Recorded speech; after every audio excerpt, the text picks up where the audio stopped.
CRISPR-projekt.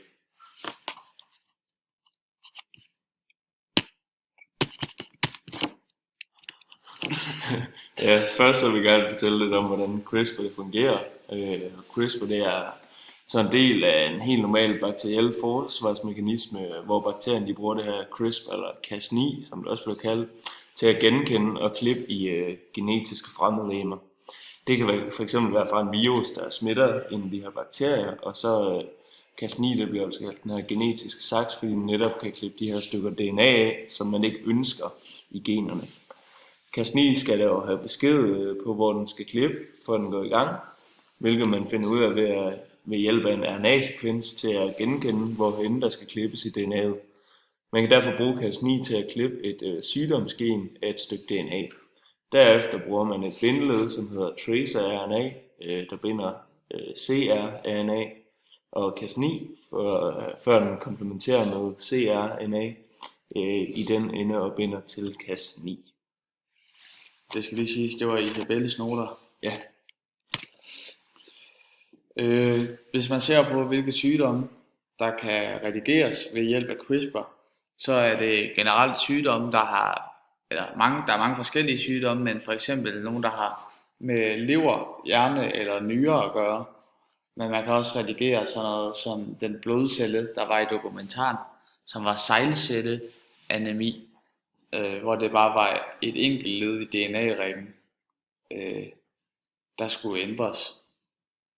Og så har man også prøvet at genmodificere på sådan nogle boblebørn, som ikke har noget immunforsvar. Så har man prøvet at give dem et immunforsvar. Og det virkede også, men så døde de bare af kræft bagefter.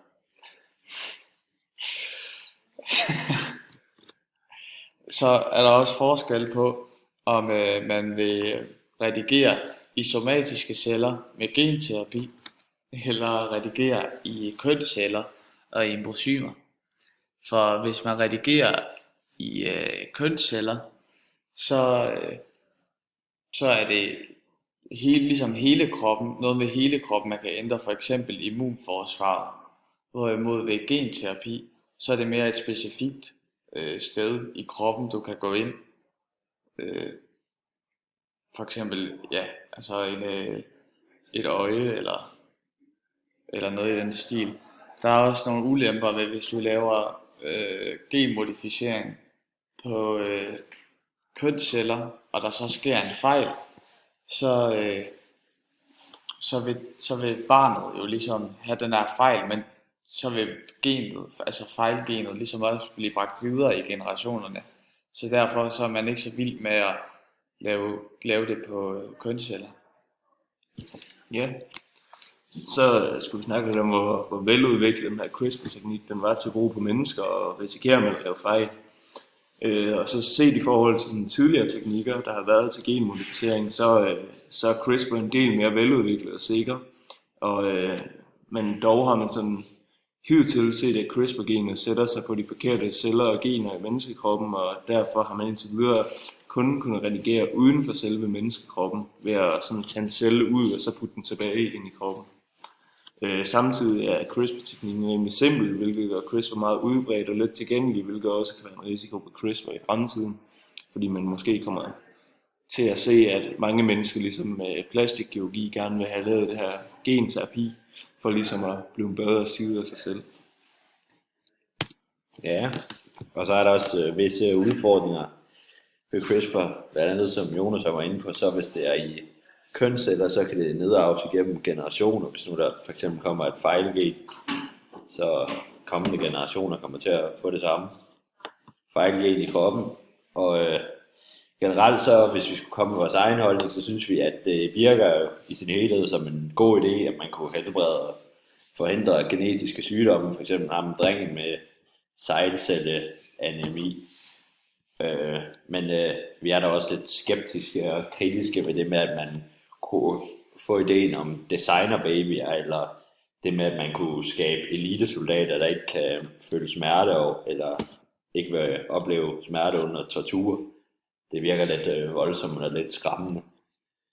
Og så hvis vi lige skulle komme ind på ham, den kinesiske forsker He Jiankui, som har skabt de her designer babyer, eller i hvert fald prøver på at skabe dem i Kina. Så grunden til, at der er mange, der er farvet over ham, det er, fordi der var meget hemmelighedskræmmeri omkring hele begivenheden.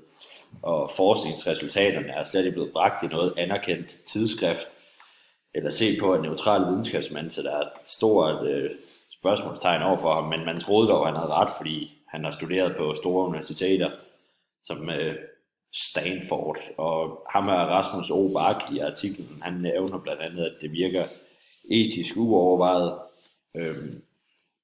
og at skabe de her genredigerede tvillinger. Og så, ja, som sagt, så er problemet ved genredigering i et foster, at det kan nedarves til kommende generationer. Og så i værste tilfælde, så kan det så gøre skade på nogle andre af menneskets egenskaber, som man ikke kender til. Og derfor så er det også nævnt som om, at det er mere, at det er set på som et kapløb, hvor at Yang Kul, han går efter at være den første i verden, der kan genredigere de foster, uden rigtig at tænke over, hvilke konsekvenser det har, og han bare har kastet sig hovedkuls ud i det. Ja, det var alt vi havde. Tak for det. Ha' det godt. God jul.